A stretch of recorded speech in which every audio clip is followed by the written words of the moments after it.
Buenas noches, mis amigos y hermanos. ¿Cuántas personas han llegado a la iglesia por el testimonio que escucharon de un amigo, de una amiga, de un compañero, de una compañera? ¿Sí? Han aceptado la invitación a la iglesia porque vieron que ese compañero, que esa compañera que los invitó, tenía una actitud diferente ante la vida y ante su Dios. Y quisieron conocer el Dios de ese compañero, de esa compañera, porque sus testimonios eran buenos, eran buenos. Y de esa manera llegaron a la iglesia y conocieron al Señor Jesucristo como Salvador y Señor. Pero también existen de los otros, de aquellas personas que se invitan a la iglesia y dicen, no, a la iglesia evangélica no voy, porque yo conozco a personas de la iglesia evangélica que dicen que son hermanitos y andan con su Biblia bajo el brazo, pero en cambio parecen que tuvieran el diablo bajo el brazo. Yo a una iglesia así no voy. Y en cierta manera tienen razón, ¿no? Porque la imagen que tienen ellos de un cristiano evangélico es lo que ellos leen acerca del Señor. Porque ellos leen al cristiano, andan viendo lo que hacen.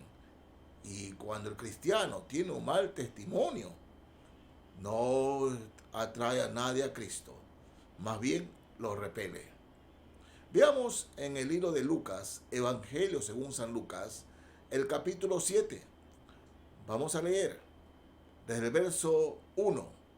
La palabra del Señor nos dice así: después que hubo terminado todas sus palabras al pueblo que le oía, entró en Capernaum. Y el siervo de un centurión, a quien éste quería mucho, estaba enfermo y a punto de morir. Cuando el centurión oyó hablar de Jesús, le envió unos ancianos de los judíos, rogándole que viniese y sanase a su siervo. Y ellos vinieron a Jesús y le rogaron con solicitud, diciéndole, es digno de que le concedas esto, porque ama a nuestra nación y nos edificó una sinagoga. Y Jesús fue con ellos. Pero cuando ya no estaban lejos de la casa, el centurión envió a él unos amigos, diciéndole, Señor, no te molestes, pues no soy digno de que entres bajo mi techo, por lo que ni aún me tuve por digno de venir a ti. Pero di la palabra, y mi siervo será sano. Porque también yo soy hombre puesto bajo autoridad, y tengo soldados bajo mis órdenes. Y digo a este, ven, y va, y al otro, ven, y viene, y a mi siervo, haz esto, y lo hace. Al oír esto, Jesús se maravilló de él, y volviéndose dijo a la gente que le seguía, os digo que ni aun en Israel he hallado tanta fe. Y al regresar a casa, los que habían sido enviados hallaron sano al siervo que había estado enfermo. Miren, estamos ante un romano, un soldado romano, que no conocía las escrituras, pero la vida de los judíos les llamaba la atención. Respetaba al Dios de los judíos, pero veía que esos hombres eran fieles a lo que predicaban, no todos, pero él respetaba eso, a tal punto que les había edificado una sinagoga. O sea, era un hombre respetuoso, un hombre de palabra, pero no era un cristiano. Era, digamos así, un simpatizante de las escrituras. Simpatizante. Pero escuchó hablar de Jesús. Escuchó todo lo que hacía Jesús. Lo escuchó. Y ese hombre le nació la fe. Le nació la fe. Su empleado, ¿no?, se enferma. Y él quería mucho a su empleado. Sí, era un hombre piadoso. Y quería mucho a su empleado. Y en su corazón dijo, solo hay uno que lo puede sanar. Solo hay uno. Se acercó a los ancianos judíos y les pidió de favor que hablasen con Jesús. Sí, no era fácil para un romano conversar con los judíos. No era fácil para ellos. Pero por el testimonio de este hombre, los judíos aceptaron. Los ancianos aceptaron y conversaron con Jesús. Y les dicen al Señor, es digno que se lo hagas, porque nos edificó una sinagoga. Ha sido bueno con nosotros. Ha sido respetuoso con nosotros. Eso era este hombre. Y Jesús, escuchando todo, ¿no?, acude al llamado de este hombre. Acude a ese llamado. Tanto respetaba el centurión a Jesús. Sí, lo respetaba. Tanto amaba el centurión a Jesús. Lo valoraba como verdadero Dios y Señor. Que cuando Jesús ya está cerca, manda a sus empleados y les dice, Señor, no vengas, no entres a mi casa, porque no soy digno de ti. No soy digno de ti, Señor. Solamente di la palabra y mi siervo sanará. No soy digno de que entre bajo mi techo. No, Señor, no vengas, solo di la palabra y mi siervo sanará. Cuando el Señor escucha esto, se maravilla y dice, ni siquiera entre los israelitas que han conocido y conocen las Escrituras he hallado tanta fe. Ni siquiera entre ellos. Pero este hombre, un romano, un gentil, tuvo toda la fe. Solamente di la palabra y mi siervo sanará. Este hombre tenía testimonio. Sí, él escuchaba de Jesús. Y para que se atreva a pedir a los ancianos, que muchos de ellos no conocían a Jesús, en el sentido de creer en Jesús. Pero por el testimonio de este hombre que les había servido, le devolvieron el favor. Bueno, está bien, vamos a hablar con Jesús. Así llegó este hombre a Cristo. Creyó en Cristo por su testimonio, por toda la fe. Sí, Jesús sanó a su siervo.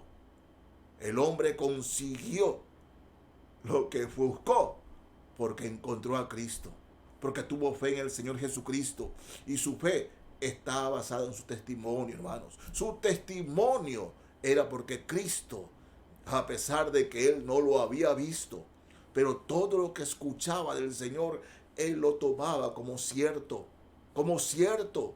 Entonces no duda en pedir un favor, que le devuelvan el favor, porque saben lo que ocurría si este centurión no les hubiese edificado la sinagoga, no les hacía muchos favores.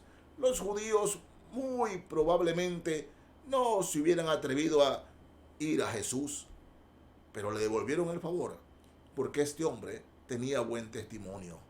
¿Cuánta importancia tiene el buen testimonio en nosotros, hermanos? Sí, a veces hay cristianos que dicen, pero es que no somos perfectos. ¿Y quién habla de ser perfectos? Pero hay que madurar, hermanos. Todo creyente, todo hijo o hija de Dios debe ser alguien que le interese las almas perdidas, les interese sus compañeros, sus compañeras, su barrio, en el lugar que convive con los demás, su familia. Sí, yo destaco o quiero destacar por cuántas personas ora usted. ¿Ora por sus compañeros de trabajo? ¿Ora por sus familiares que no conocen al Señor? Sí, es que allí vamos a medir ¿cuántos en verdad nos importan? ¿Cuántos nos importan? Oh, cada día acudimos a la presencia de Dios y pedimos a Dios por nuestros hijos. Sí, si nuestros hijos han fallado, pedimos a Dios que los perdone, que los cuide, que los proteja, que los guarde. Creo que todo padre cristiano hace eso, ¿verdad?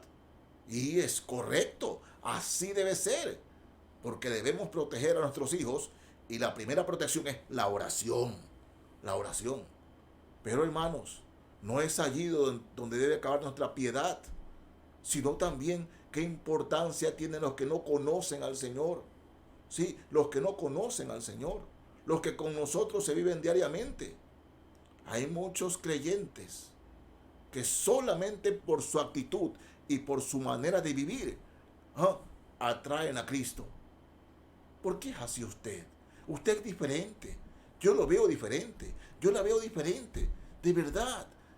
¿Qué es lo que tiene usted?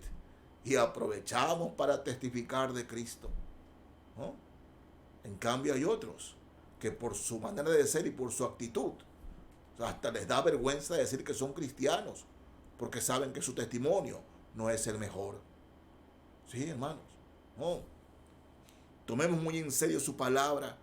El Señor dice que hay de los que son de tropiezo. De tropiezo. Mejor fuese que se le atase una piedra de molino y se le echase al fondo del mar. Es decir, que se sumerja y se quede ahogado allí antes de ser piedra de tropiezo. Oh, mis hermanos. No, no. ¿Cómo lo estiman a usted en su trabajo? Sí, ¿cómo lo estiman a usted en su trabajo? ¿Es conocido como una persona de buen testimonio? ¿Cómo lo conocen? ¿Participa usted de las bromas de doble sentido o conversaciones de doble sentido? ¿Participa de eso? Mis hermanos, no estoy hablando de ser santurrón, estoy hablando de ser cristianos, tanto en la iglesia como fuera de la iglesia. El creyente no debe participar de las cosas del mundo. Dice la palabra de Dios que las malas conversaciones corrompen las buenas costumbres. Entonces, si el creyente participa de conversaciones turbias, por decirlo menos, está dando mal testimonio. Está dando mal testimonio. Que sepan que ese cristiano, esa cristiana, se hace respetar por su actitud y por su manera de ser. Así es, así es. En algún momento, ese cristiano en su trabajo o en su barrio servirá para que alguien acuda a él. Hermanos, todos los que están a nuestro alrededor en algún momento necesitan un consejo, necesitan ese consejo y acudirán a usted por su testimonio. Sí, miren, en Hechos capítulo 6, Hechos de los Apóstoles capítulo 6, leo aquí el verso 3, los primeros diáconos de la iglesia, ¿no? ¿No? ¿Cómo se escogieron? ¿Cómo se eligieron? Bueno, 6.3 del libro de los Hechos. Así nos dice la palabra de Dios. Buscad pues, hermanos, de entre vosotros a 7 varones de buen testimonio, llenos del Espíritu Santo y de sabiduría, a quienes encarguemos de este trabajo. O sea, de buen testimonio. Hay una palabra que los creyentes tienen en la punta de la lengua y les sirve para estar siempre a la defensiva porque sienten que no dan buen testimonio. ¿Sí? ¿Cuál es? No me juzgues, no me juzgues. Mis hermanos, gracias al Señor por los amigos verdaderos que se acercan a nosotros y nos dicen, por ejemplo, Eduardo, cuidado. Eduardo, eso no es correcto. Eduardo, eso no está bien. Eduardo, la palabra del Señor dice así. Gracias a Dios por esos amigos, porque nos ayudan a brillar, nos ayudan a dar testimonio. Pero hay muchos creyentes que cuando se les habla, no me juzgues. No, hermanos. Somos el cuerpo de Cristo. Y cuando el dedo pulgar se duele, todo el cuerpo se duele. Somos el cuerpo del Señor. Y no podemos atacarnos a nosotros mismos, estamos para ayudarnos. Y si a un hermano o una hermana está flaqueando en su testimonio, bueno, ayudar a que esa hermana o ese hermano recupere el testimonio, el poder del testimonio, pero no causar tropiezo a otros, porque el mundo nos está observando y al menor fallo el mundo nos cae encima. Acuérdense, el mundo anda mirando y observando el negrito en el arroz. Así es, el negrito en el arroz. Pero hermanos, aprendamos a ser varones de buen testimonio. Miren, el buen testimonio de este hombre, el centurión. ¿Qué testimonio? Consiguió lo que quería. Consiguió lo que quería. Y hermanos, el testimonio está firmemente ligado a lo que creemos. Si creemos que Jesús es nuestro Señor, si creemos que Jesús controla todo, siempre vamos a querer agradarlo. Siempre, siempre. Jesús es Señor. Jesús es Salvador. Jesús es el Rey que pronto regresa. Jesús es a quien tenemos que agradar, no a los hombres, sino al Señor Jesucristo. Por tanto, si no hemos estado dando buen testimonio, si ante mis compañeros y mis compañeras no estoy dando buen testimonio, si en mi barrio no estoy dando buen testimonio, mis hermanos, siempre hay tiempo para volver a Cristo y decirle: Señor, quiero empezar de nuevo. Quiero dar un buen testimonio. Quiero decirle al mundo que tú eres mi Salvador y mi Señor. ¿Por qué no ahora? ¿Por qué demora? ¿Por qué ahora este tiempo que en vez de aprovecharlo para el Señor pasan acostado y perdiendo el tiempo en cosas que no debe hacer? Que este tiempo que hemos tenido encerrado en las casas sea un tiempo para nutrirnos y buscar el rostro del Señor. Poco a poco el Señor va limpiando todo esto. Y es el momento de salir. Y que cuando salgamos con las pilas cargadas del Señor Jesucristo, a dar testimonio de la fe, para que muchos sean atraídos por la luz que hay en nosotros, que sigan esa luz. Y esa luz es el Señor Jesucristo. Y a mis amigos que nunca han ido a una iglesia evangélica, porque tal vez escucharon o vieron un mal testimonio, no se fijen en eso. No se fijen, no somos perfectos. Pero esté seguro que amamos a Cristo. Y siempre hay lugar para otro más. Sí. Venga a amar al Señor Jesucristo. Entréguese al Señor Jesucristo. Abra su corazón al Señor Jesucristo. Él no murió en vano. Sí, no murió en vano. Pero si usted, escúcheme bien, si usted muere y se va sin Cristo, para usted la muerte de Cristo habrá sido en vano. No porque el Señor en su resurrección no tuvo el poder, sino porque usted no creyó para que ese poder cambie su vida y perdone sus pecados. Por eso lo invito de todo corazón, con todo el poder y la fuerza, venga al Señor Jesucristo, porque los que amamos a Cristo no debemos estar separados, sino juntos. Eso se llama iglesia. Venga, Cristo lo espera. Mis amigos y hermanos, que Dios les bendiga en el amor de Jesucristo. Amén.